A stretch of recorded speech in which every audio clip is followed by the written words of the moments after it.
Assalamualaikum warahmatullahi wabarakatuh. Perkenalkan, nama saya Nur Rahmayani Suryadi dari Prodi Pendidikan Akuntansi kelas A. Pada kesempatan kali ini saya akan mengerjakan tugas 9 Scrabble, yaitu membuat skenario pembelajaran dan video pembelajaran. Berikut adalah pemaparan video pembelajarannya.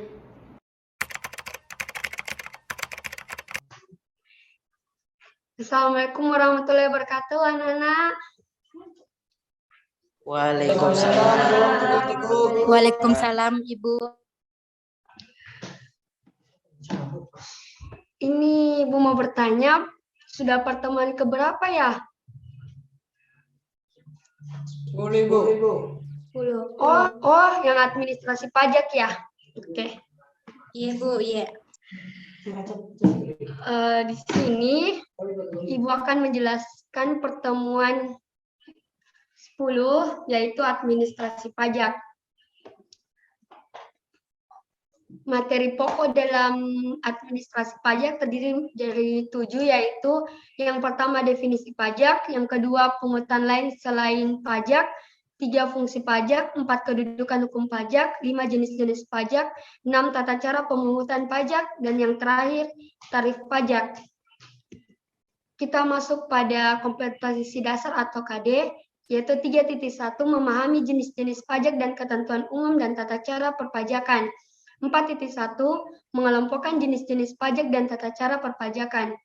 Indikator yang harus dicapai pada kompetensi kali ini yaitu 3.11 menjelaskan definisi pajak, 3.1.2 menjelaskan manfaat pajak, 4.1.1 menjelaskan penggolongan pajak berdasarkan objeknya, 4.1.2 menjelaskan tata cara pemungutan pajak secara umum. Kita masuk pada materi yang pertama, yaitu definisi pajak.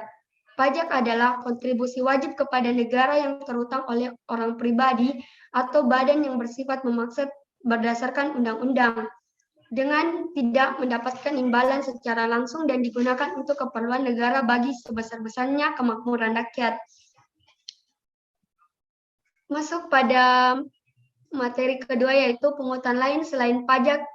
Contoh pungutan resmi selain pajak yaitu retribusi, bea cukai, iuran, dan sumbangan. Materi ketiga yaitu fungsi pajak. Yang pertama fungsi anggaran, yang kedua fungsi mengatur, 3 fungsi stabilitas, dan yang terakhir yaitu fungsi retribusi pendapatan. Materi keempat yaitu kedudukan hukum pajak. Terbagi menjadi 2, yaitu hukum perdata yang mengatur hubungan antara individu dengan individu lain. Yang kedua hukum publik, di mana mengatur hubungan antara pemerintah dengan rakyatnya, yang terdiri dari hukum tata negara, hukum tata usaha negara atau hukum administrasi, hukum pajak, dan hukum pidana. Berdasarkan 2 poin di atas, dapat diketahui bahwa kedudukan hukum pajak merupakan dari hukum publik. Hukum pajak mengatur hubungan antara pemerintah selaku pemungutan dan rakyat sebagai wajib pajak. Masuk pada materi kelima, yaitu jenis-jenis pajak. Pajak menurut golongannya yaitu pajak langsung, contohnya PPh, pajak tidak langsung, contohnya seperti PPN. Menurut sifatnya, pajak subjektif, contohnya PPh, pajak objektif, contohnya PPN dan PPABM. Yang ketiga, menurut lembaga pemungutannya yaitu pajak pusat, contohnya PPh, PPN, PPABM, bea materai. Pajak daerah yaitu pajak provinsi PKB, PBBKB, pajak kabupaten atau kota, pajak hotel dan restoran. Yang keenam yaitu tata cara pemungutan pajak. Yang pertama yaitu stelsel pajak, stelsel nata, stelsel anggapan, stelsel campuran. Yang kedua asas pemungutan pajak yang terbagi menjadi 3. Yang pertama yaitu asas domisili, yang kedua asas sumber, yang ketiga asas kebangsaan. Yang ketiga sistem pemungutan pajak yaitu official assessment system. Yang kedua self assessment system, yang ketiga withholding system. Adapun tarif pajak yaitu tarif proporsional, tarif tetap, tarif progresif, dan tarif regresif. Ini adalah contoh dari lapisan penghasilan tarif pajak di Indonesia, yaitu 0 sampai dengan 50.000 juta. Kesimpulannya itu, pajak ialah iuran wajib kepada negara berdasarkan dengan tolak mendapat prestasi. Kesimpulan yang dapat kita ambil pada materi kali ini yaitu pajak ialah iuran wajib kepada negara berdasarkan dengan tolak mendapat prestasi, kembali secara langsung manfaat atau guna pajak yaitu untuk membiayai pengeluaran umum sehubungan dengan tugas negara untuk menyelenggarakan pemerintahan dan kesejahteraan rakyat. Kedudukan hukum pajak dibagi menjadi dua macam, yaitu pajak formal dan pajak material. Yang ketiga yaitu hukum pajak, ialah hukum yang mengatur hubungan antara pemerintah dan wajib pajak.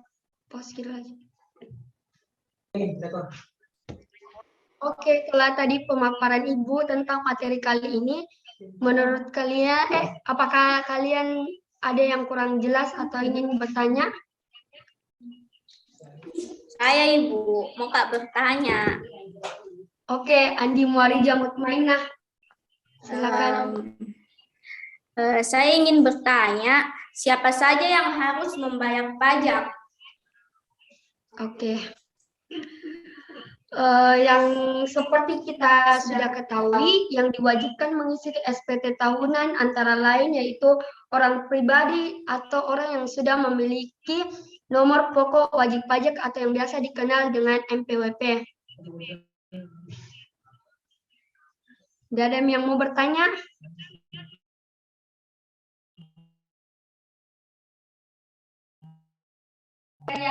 Dadami, oke. Sekian dari materi yang tadi, lebih dan kurangnya Ibu mohon